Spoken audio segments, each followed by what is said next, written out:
ॐ शुक्लाम्बरधरं विष्णुं शशिवर्णं चतुर्भुजं प्रसन्नवदनं ध्याये सर्वविघ्नोपशान्तये। ओम श्रीकृष्ण परब्रह्मणे नमः। श्रीमद्भगवद्गीता अध अष्टादशोऽध्यायः मोक्षसंन्यासयोगः। 64 శ్లోకం। सर्वगुह्यतमं भूयः शृणु मे परमं वचः इष्टोऽसि मे दृढमिति ततो वक्ष्यामि ते हितम्। కృష్ణుడు భగవద్గీతను ముగించి అర్జునుడి ముఖంలోకి చూశాడు. ఇదేంటి అప్పుడే అయిపోయిందా? ఇంతకు నేను యుద్ధం చెయ్యాలా వద్దా అనే విషయం తేల్చకుండానే నీ ఇష్టం వచ్చినట్టు చేయమంటాడేంటి ఈయన అనే భావంతో కృష్ణుడు ముఖంలోకి చూచినట్టు ఉన్నాడు. అర్జునుడు అందుకని మరలా కృష్ణుడు చిరునవ్వుతో కాస్త ముక్తాయింపుగా క్లుప్తంగా 2 శ్లోకాలు చెప్పాడు.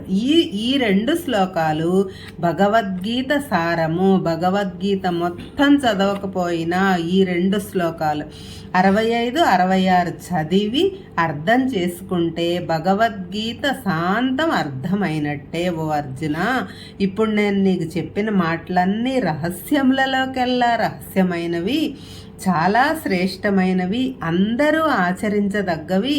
కానీ వీటి పట్ల నీకు సరిగా అవగాహన కలిగినట్లు లేదు. అందుకని క్లుప్తంగా 2 శ్లోకాలలో చెబుతాను విను. నేను నీకు ఇదంతా ఊరికే చెప్పలేదు. నీవు నాకు పరమ ఇష్టుడవు, పైగా మార్గం చూపమని అర్థించావు. అందుకని చెప్పాను. నీ మేలు కోరి మరలా చెబుతాను, శ్రద్ధగా విను. కృష్ణుడు మరలా భగవద్గీత లక్షణాల గురించి చెబుతున్నాడు. ఇది అన్ని రహస్యాలలో కల్లా పరమ రహస్యం, సర్వశ్రేష్టము. అటువంటి ఆత్మజ్ఞానము నీవు మరలా చెప్తాను. నీవు శ్రద్ధగా విన్నావు, నాకు చాలా సంతోషమైంది. ఇదంతా నేను నీ మేలు కోరి చెప్పాను, నీకు కీడు చెయ్యాలని చెప్పలేదు. నీవు నాకు బంధువే కాదు, అత్యంత ప్రీతిపాత్రుడవు. ఇప్పుడు శిష్యుడవు. నీవు బాగుపడటమే నాకు కావాలి. కాబట్టి నేను చెప్పింది చెయ్యి. యుద్ధం నీ కర్తవ్యం నెరవేర్చు. గురువుకు శిష్యుని మీద ఇటువంటి వాత్సల్యం ఉండాలి. శిష్యుడు బాగు కోరాలి, శిష్యుడి మీద ప్రేమను పెంచుకోవాలి, మంచి బోధన చెయ్యాలి, వారు బాగుపడటానికి దోహదపడాలి. కాపీలు కొట్టమని, అక్రమాలు చేసి లంచాలు ఇచ్చి అడ్డదారుల్లో ర్యాంకులు తెచ్చుకోమని ప్రోత్సహించకూడదు. ప్రస్తుతం జరిగేది అదే కదా. శిష్యుడు కూడా గురూపదేశమును చక్కగా పాటించాలి. అప్పుడే గురు శిష్య సంబంధం చక్కగా వర్ధిల్లుతుంది. వక్ష్యామి తే హితం అంటే నీ మేలు కోరి చెబుతున్నాను, నీ హితము కోరి చెబుతున్నాను. శిష్యుని హితము కోరటం గురువు కర్తవ్యం అని అంతర్గతంగా బోధిస్తున్నాడు పరమాత్మ. ఈ శ్లోకం గురు శిష్యుల మధ్య అనుబంధాన్ని, ప్రేమను, వాత్సల్యాన్ని, గురువు యొక్క కర్తవ్యాన్ని, బాధ్యతను సూచిస్తూ ఉంది అని చెప్పటంలో సందేహం లేదు. 65 శ్లోకం. మన్మనాభవ మద్భక్తః మద్యాజీ మాం నమస్కురు మామే వైష్యతి సత్యం తే ప్రతిజానే ప్రియోసి మే. ఓ అర్జున, నీవు కూడా ఇష్టడవు కాబట్టి మరలా చెబుతున్నాను. నా యందు మనస్సు నిలిపి ధ్యానంలో మనసును ఆత్మకు అనుసంధానము చెయ్యి. నా మీద భక్తి కలిగి ఎల్లప్పుడూ ఏ పని చేసినా మనసు భగవంతుని మీద లగ్నం చెయ్యి. నన్ను ఆరాధిస్తే, శక్తి మేరకు సగుణోపాసన పూజలు చేస్తే, నాకు నమస్కరిస్తే ప్రతి జీవిలోనూ ఆత్మను దర్శిస్తూ మనిషి శరీరానికి కాకుండా శరీరంలో ఉన్న ఆత్మను నమస్కరిస్తే ఎటువంటి వాడు నన్నే పొందుతాడు. ఇది యథార్థం, ఎటువంటి సందేహం లేదు. ఈ విషయం నేను ప్రతిజ్ఞ చేసి చెప్తున్నాను. గీతలో ఉన్న అత్యుత్తమ శ్లోకాలలో ఈ శ్లోకం, దీని తరువాతి శ్లోకం అగ్రభాగాన నిలుస్తాయి. శ్రీకృష్ణుడు అర్జునుడి ద్వారా మానవాళికి 3 లోకాలకు పరమాత్మ ఇచ్చే సందేశం ఇదే శ్లోకంలో మనకు రాజవిద్యా రాజగుహ్య యోగంలో చివరి శ్లోకం, మన్మనాభవ మద్భక్తో మద్యాజిమాం నమస్కురు మామే వైష్యసి యుక్తైవ మాత్మానం మత్పరాయణ. చివరి మాటల్లో కొంచెం తేడా తప్ప ఆ శ్లోకం ఈ శ్లోకం రెండూ ఒకటే. టీచర్ పరీక్షల ముందు ఇంపార్టెంట్ క్వశ్చన్ చెప్పినట్లు కృష్ణ పరమాత్మ ఈ శ్లోకం చిన్న మాటలో మార్పుతో మరలా చెప్పాడు.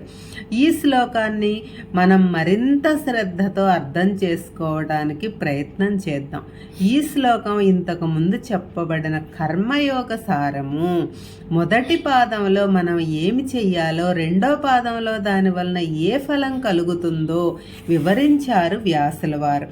మన్మనా, ముందు దేవుడి మీద ఆసక్తి చూపించు, దేవుడిని సగుణాకారంతో ఆరాధించు, క్రమక్రమంగా నీ మనసు నా యందు నిలుపు అంటే నీ మనసును ఆత్మకు అనుసంధానించు, ఆత్మయందు ఉంచు. ఇదంతా ఒక్క రోజులో జరిగే పని కాదు, క్రమక్రమంగా జరగాలి.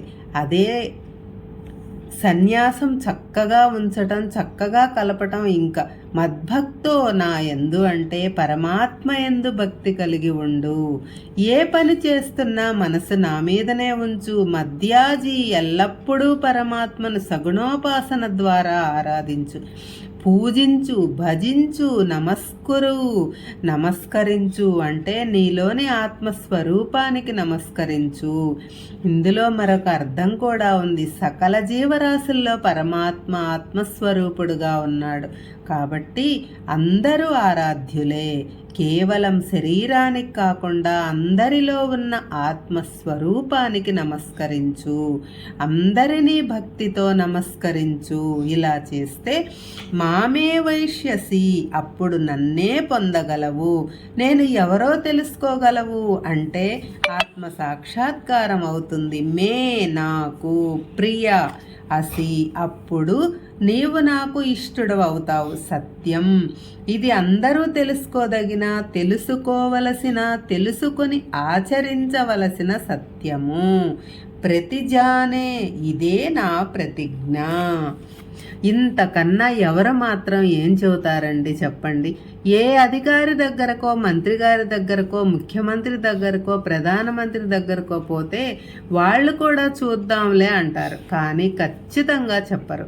కానీ ఇక్కడ పరమాత్మ నీవు ఈ పని చేస్తే నేను నిన్ను నా వాడిగా చేసుకుంటాను అని ప్రతిజ్ఞ చేస్తున్నాడు. దానికి చేయాల్సింది కూడా చాలా సులభం. నిరంతర ధార్మిక జీవనం గడపటం, ఏ పని చేసినా ధర్మంగా, న్యాయంగా, ఇతరులకు హాని కలుగకుండా చెయ్యాలి. తరువాత శాస్త్రములను అధ్యయనం చేయాలి. అది వీలు కాకపోతే వినాలి, అర్థం చేసుకోవాలి. తద్వారా పరమాత్మ గురించిన అసలైన జ్ఞానం సంపాదించాలి. తరువాత ప్రపంచంలో మనకు కావలసిన వస్తువులను సంపాదించటం ఎలా లక్ష్యంగా పెట్టుకుంటామో అలాగే పరమాత్మను పొందటం కూడా ఒక లక్ష్యంగా పెట్టుకోవాలి. క్రమక్రమంగా అన్ని లక్ష్యాలను వదిలిపెట్టి పరమాత్మను పొందటమే ఏకైక లక్ష్యంగా పెట్టుకోవాలి. తరువాత నేనే పరమాత్మ స్వరూపుడను, అహం బ్రహ్మాస్మి అనే స్థితికి చేరుకోవాలి. ఆ స్థితికి చేరుకోవాలంటే ముందు కర్మయోగపరమైన సులభమైన మార్గాలు చెబుతున్నాడు పరమాత్మ.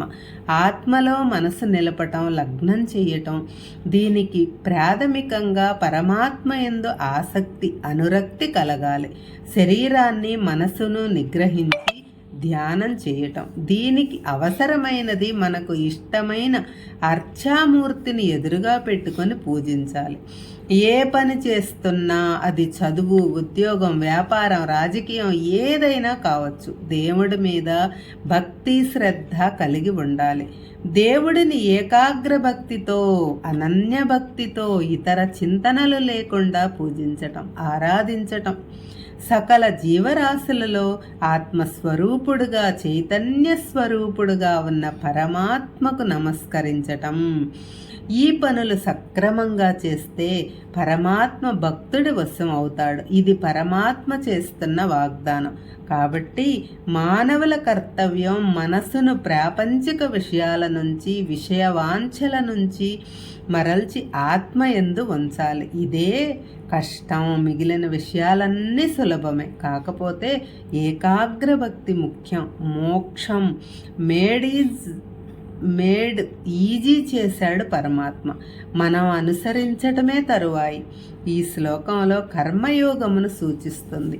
మనం ఏం చేయాలి, ఏం చేస్తే ఏ ఫలితం కలుగుతుంది, అది ఎటువంటి ఫలితము అనే విషయాల్ని క్లుప్తంగా చెప్పాడు. తరువాతి శ్లోకము కర్మయోగం, ఆచరించిన తర్వాత కలిగే జ్ఞానయోగమును సూచిస్తుంది. హరే కృష్ణ.